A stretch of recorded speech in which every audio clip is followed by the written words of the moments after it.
বললেন এবং দেখলেন, এটাই ভাগবত। ভাগবতের সার সংক্ষেপটাই হলো বৈষ্ণবের আচরণ। সর্ববেদেষু, শাস্ত্র বলছে ভাগবত ভা গ ব আর ত সব মিলিয়ে কি হলো ভাগবত। বলছে বাতেষু সর্বশাস্ত্রেষু, ব শব্দের অর্থ বাতেষু সর্বশাস্ত্রেষু সর্ববেদেষু। গ শব্দের অর্থ গতি অস্মি অলঙ্কীয়। ব শব্দের অর্থ বরিষ্ঠায় সর্বশাস্ত্রেষু। আর ত অর্থ তরণী ভবান্নবোধে।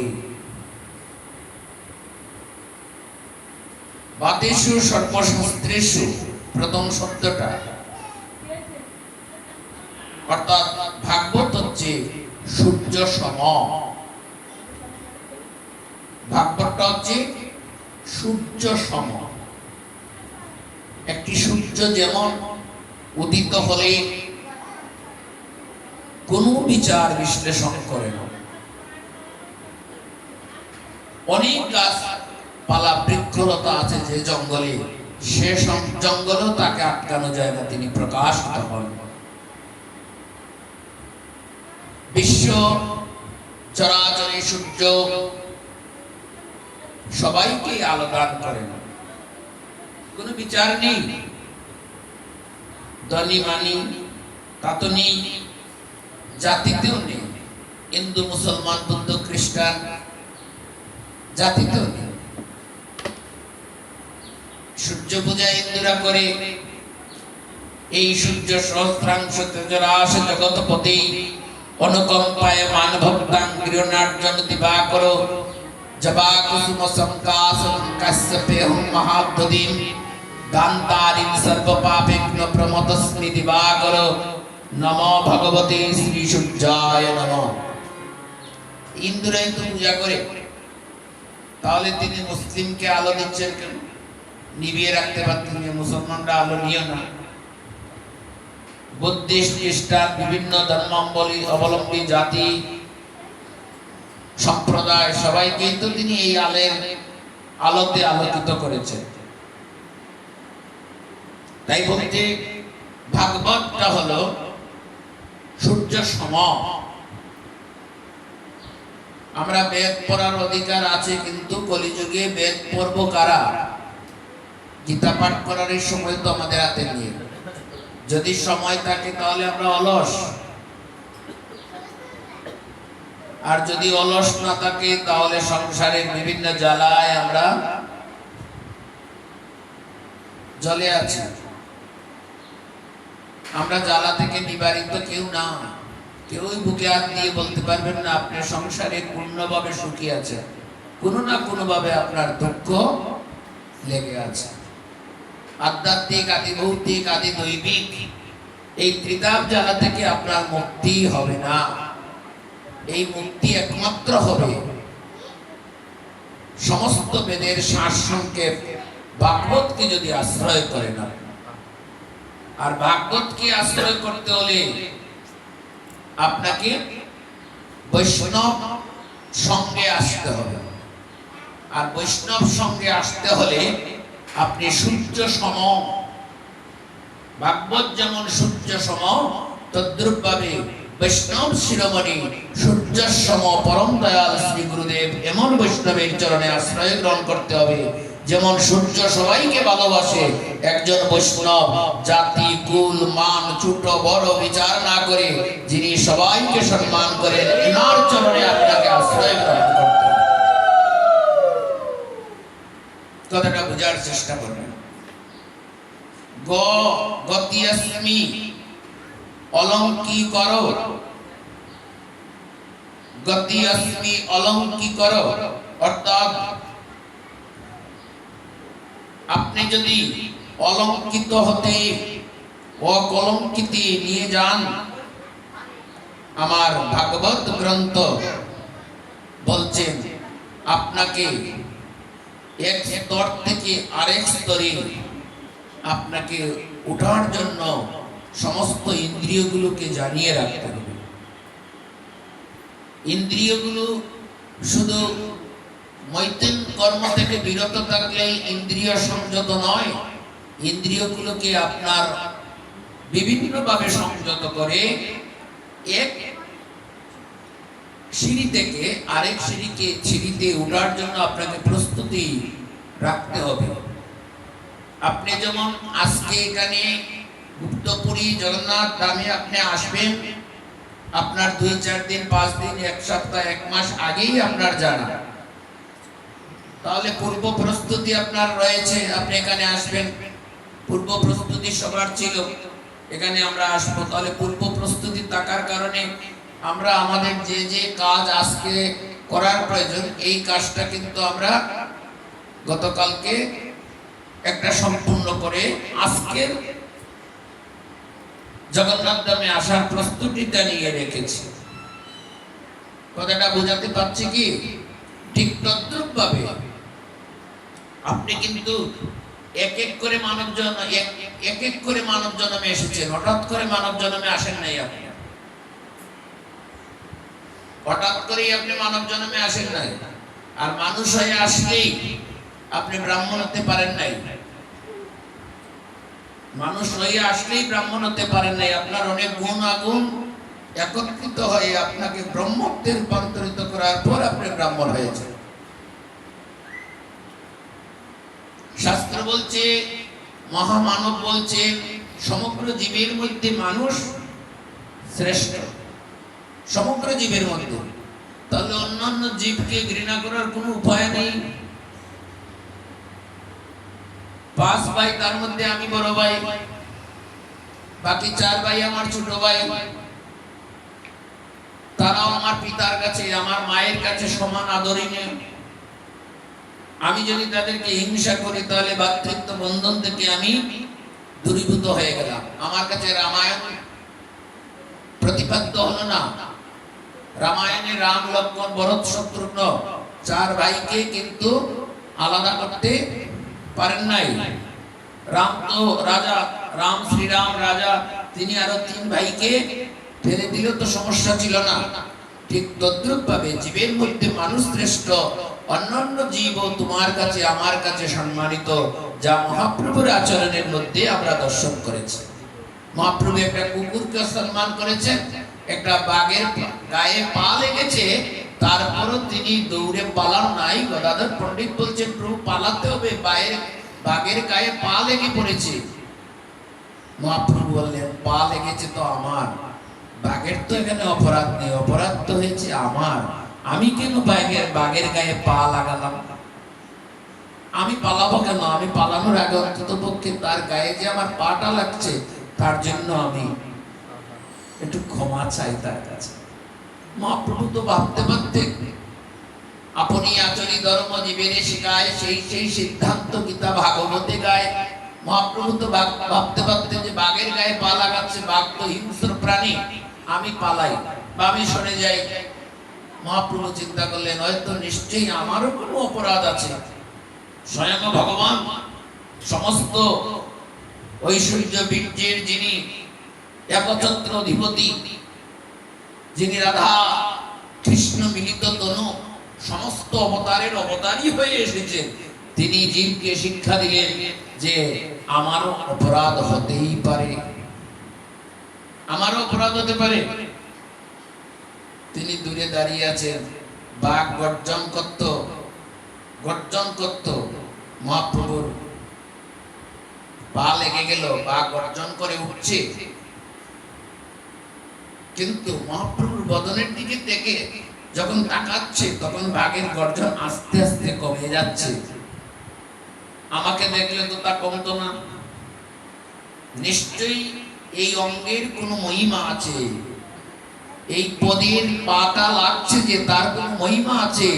যে পা লাগার পর বনের হিংস্র প্রাণী তার অহংকার অভিমানকে ধূলিসাৎ করে ভগবানের বদনের দিকে চেয়ে থাকে আর নয়ন জল বর্ষিত করে বলে, মনে মনে বলছে, প্রভু গো তুমি কে জানি না, তবে তোমার অঙ্গের স্পর্শকানা যখন আমার, তোমার পদধূলি যখন আমার গায়ে পড়ল, আমি কেন শান্ত হয়ে যাচ্ছি আস্তে আস্তে, আমার মধ্যে কেন এত গর্জন নেই। মহাপ্রভু বললেন, তুমি যে কণ্ঠে এত গর্জন করো, যে কণ্ঠে তুমি এত গর্জন করো, এই কণ্ঠে এত গর্জন না করে এই কণ্ঠে একবার কৃষ্ণ নাম করো, দেখো তোমার আনন্দ হবে, তুমি আনন্দ পাবে। কথাটা আমরা এখানেই রাখছিলাম যে আমরা আজকে এখানে আসবো, আমাদের কালকেই প্রস্তুতি ছিল যে আমরা আজকে আসবো। ঠিক তদ্রূপভাবে আপনাকে আমাকে প্রতিদিন কি করতে হবে? একটা সিঁড়ি অতিক্রম হওয়ার জন্য প্রস্তুতি নিতে হবে।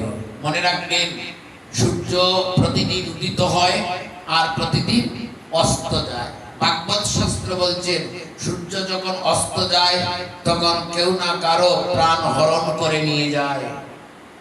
এইভাবে সূর্য প্রতিদিন কারো প্রাণ হরণ করে নিয়ে যাচ্ছে, তার মৃত্যু হয়ে যাচ্ছে, কিন্তু সূর্য আটকা পড়ে আছে।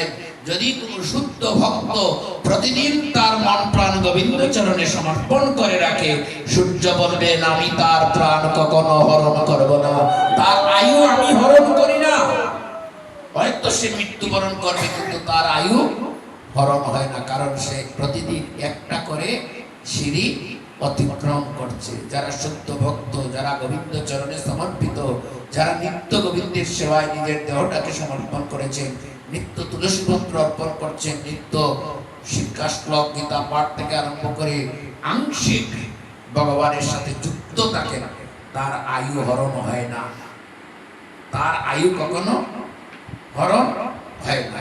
এই জন্য আমাদের মহামহা মানব জীবন বলছেন, মানুষের জীবের মধ্যে মানুষ শ্রেষ্ঠ। এই কথাটা অনেকবার শুনেছেন আপনারা। জীবের মধ্যে মানুষ শ্রেষ্ঠ, আর মানুষের মধ্যে ব্রাহ্মণ শ্রেষ্ঠ। মানুষের মধ্যে ব্রাহ্মণ শ্রেষ্ঠ। ব্রাহ্মণ নিয়ে আমি কথা বলবো না, কারণ নিজ স্বজাতি তো নিজের জাতের উপর কথা বলতে নেই, আর বললে না বুঝে অনেকে পাগলের মতো মন্তব্য করে। আরে শাসন করতে হয় তো নিজের নিজজনকে তিরস্কার করতে হয়, নিজজনকে শাসন করতে হয়। অন্য কাউকে যদি না চিনে না বুঝে আপনি শাসন করেন, তিরস্কার করেন, তাহলে হিতে বিপরীত হয়ে যাবে। আর নিজজনকে শাসন করলে এটার মর্যাদা পাওয়া যাবে। কিন্তু দুর্ভাগ্য বিষয়, কলিযুগ জীব উল্টা চলে। ব্রাহ্মণ সম্পর্কে কোনো কথা বললেই মনে করে ব্রাহ্মণ নিন্দা হয়ে যায়। আসলে ব্রাহ্মণ নিন্দা করা কি কোনো মানুষের কর্তব্য? কিন্তু কিছু ব্রাহ্মণ রূপী কিছু অপদার্থরা আছে, যারা ব্রাহ্মণের কথা শুনলেই গা জ্বালানো। আরে পৈতা গলায় দিলেই তো ব্রাহ্মণ না, তার আচরণগুলো তো থাকতে হবে। আজকে যে আশ্রমে আছেন উনিও তো ব্রাহ্মণ শ্রেষ্ঠ, কিন্তু তার থেকে শ্রেষ্ঠতর স্থান দখল করে আছেন, তাই তো তিনি সম্মানিত। শাস্ত্র বলছে মানুষের মধ্যে ব্রাহ্মণ শ্রেষ্ঠ, ব্রাহ্মণের মধ্যে যোগী পুরুষ শ্রেষ্ঠ। তাহলে ব্রাহ্মণের উপরে আছে, যোগী পুরুষের উপরে অবধূত শ্রেষ্ঠ, অবধূতের উপরে পরমহংস চূড়ামণি শ্রেষ্ঠ, আর পরমহংস চূড়ামণির মধ্যে বৈষ্ণবগণ শ্রেষ্ঠ বলে জানবে। তাহলে তোমাকে এই সিঁড়িগুলি পার হতে হবে না। শুধু তিলক মালা যদি তুমি ধারণ করো তাতেই তুমি বৈষ্ণব? শাস্ত্র তো বলছে না, মহাপ্রভু তো তাই বলেন নাই। তিলক মালা ধারণ করলে যদি তুমি বৈষ্ণব হতে, কুকুর তো তিলক মালা ধারণ করে নাই, তাহলে সে কেন মহাপ্রভুর হাতে প্রসাদ পেয়েছিল?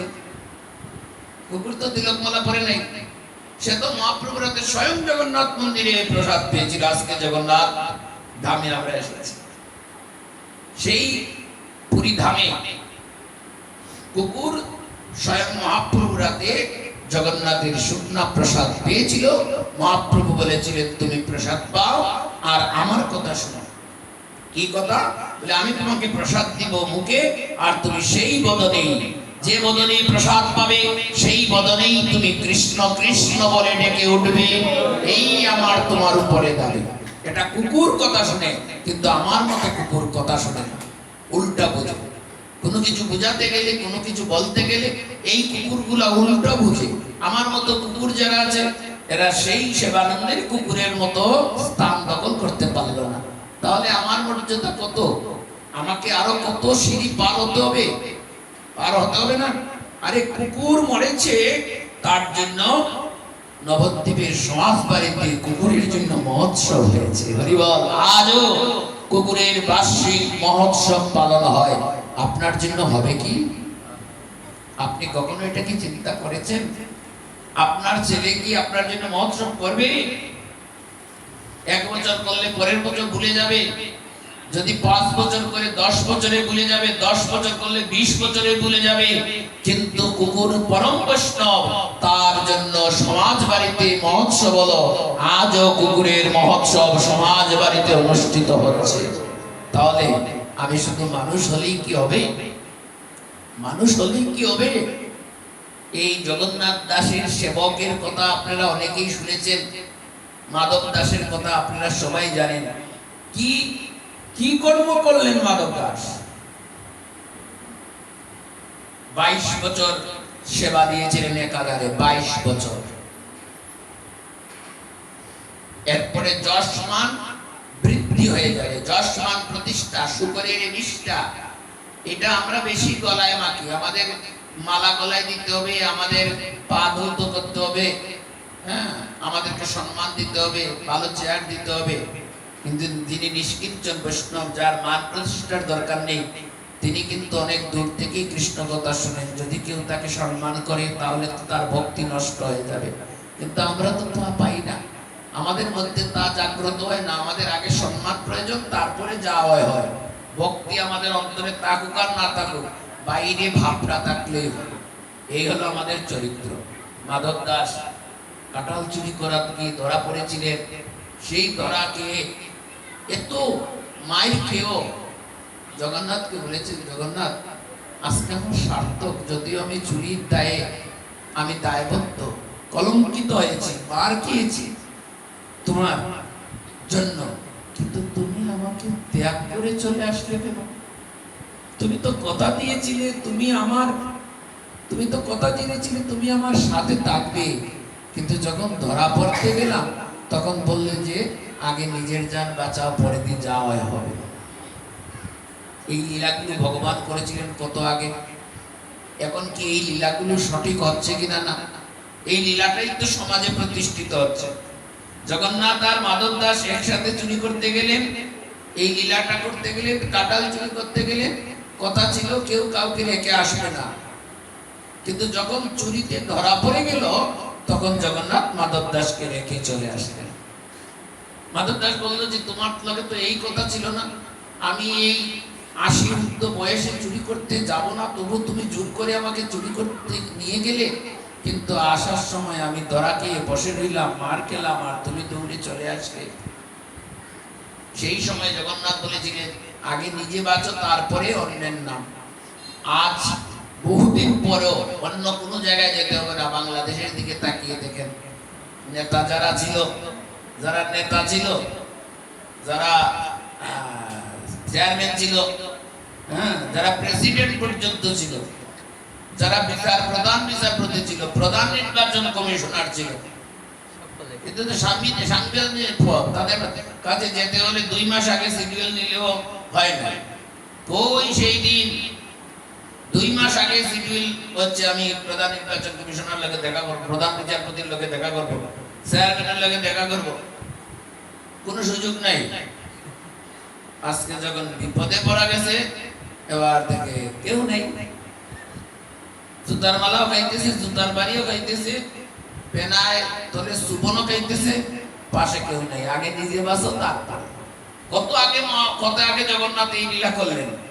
অর্থাৎ বিপদের কথা তোমাকে চিন্তাই করতে হবে। আর এই বিপদটা জাগতিক জগতে এই ধরনের আসবে, আর পারমার্থিক জগতে তোমার বিপদটা আসবে। আমার একই বিপদ ঘটল গো, হরির নামটি লইবার আমার সময় নাই। ভাই বন্ধু যত ছিল আমার বিপদ থেকে সব পলাইলো, চেয়ে দেখি সব বিদেশি, আপন দেশে কেউ নাই, সময় নাই। তখন দেখবেন আপন দেশে কেউ নাই। জগন্নাথ এই লীলাটা করলেন, মাধব দাস বললেন ঠিক আছে, ধরা বললেন, মাধব দাস সত্যি কথা বললেন, আমি একা চুরি করি নাই, আমার সঙ্গে জগন্নাথ আছে। কপালিয়া কেউ বিশ্বাস করে যে ভগবান এই কাঠকুটের কাটে ঘোড়া অচল ভগবান, অচল ভগবান চুরি করতে যাবে, অচল ভগবান চুরি করতে যাবে, এটা কেউ ভাবে? তখন ভগবান ভক্তকে রক্ষা করার জন্য, ভক্ত রক্ষক ভগবান আসার সময় যখন এই যে কপালিয়ার কাটা তার এখনো আছে, 22 বিঘা সম্পত্তি দান করেছিল, কাটা তারের মধ্যে নিজের উত্তরীর একটা অংশ রেখে দিয়ে আসে। ভক্তকে তো রক্ষা করতেই হবে। ভগবান আর ভক্তের মিলন তো, ভক্ত আর ভগবানের আত্মা তো একই আত্মা, ভক্ত আর ভগবান এক, এখানে আলাদা কিছু নয়। ভক্ত ভগবানের কাঁধে উঠবে, ভগবান ভক্তের কাঁধে উঠবেন। যেদিন আপনি পূর্ণ ভক্তে রূপান্তরিত হয়ে যাবেন, যেদিন আপনার মধ্যে ভক্তের প্রাণ জাগ্রত হয়ে যাবে, সেদিন ভগবান আর ভক্ত আলাদা হবে না, ভগবান আর ভক্ত সেদিন এক হয়ে যাবে, এক আত্মা এক প্রাণ হয়ে যাবে। তাই নিজের ভক্তকে রক্ষা করার জন্য সাক্ষী রেখে আসবেন। সেই সাক্ষীটুকু উত্তরের চিহ্নটুকু নিয়ে যখন জগন্নাথ মন্দিরে আসছেন, জগন্নাথ দূর থেকে আসছেন, জগন্নাথের আশি থেকে ভক্তের মধ্যে আর কোনো ব্যথা নেই। জগন্নাথের বদনে এত সুন্দর আশি দর্শন করে মাধব দাসও আস্তে আস্তে চলে যাচ্ছে। আচ্ছা, কোন চোর যদি মার খায়, মার খাওয়ার পরে যদি আবার আসে, তাহলে যারা তাদেরকে মারে তাদের মারটা আরো বৃদ্ধি হয়ে যায় না? বলছি তোরে এত মায়ের মারছি চুরির দেয়, তারপরে তুই আসছিস।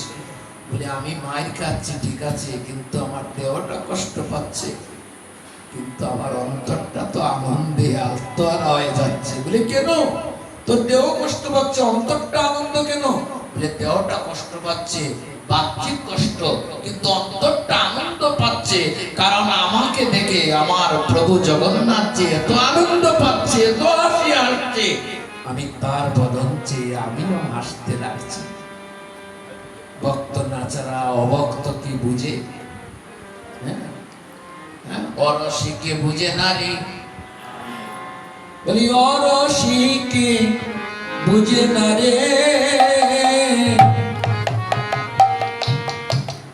বাবু, রসে রসিক বিনা অরসিকে বুঝে না রে বাবু, রসে রসিক বিনা অরসিকে বুঝে না রে বাবু, রসে রসিক বিনা অরসিকে বুঝে না রে বাবু, রসিকে রসিক বিনা অরসিকে বুঝে না রে আমার কৃষ্ণ, রসিক বিনা অরসিকে বুঝে না রে আমার কৃষ্ণ রসে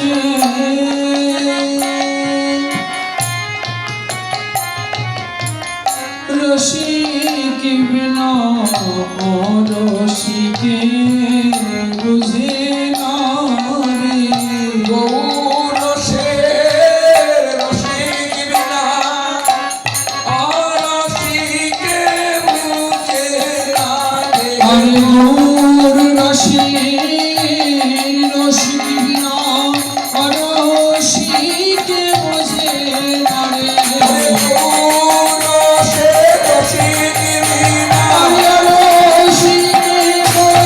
না রে গৌর রসে রসিক বিনা অরসিকে বুঝে না রে গৌর রসে রসিক বিনা গৌরে গৌরে গৌরে গৌরে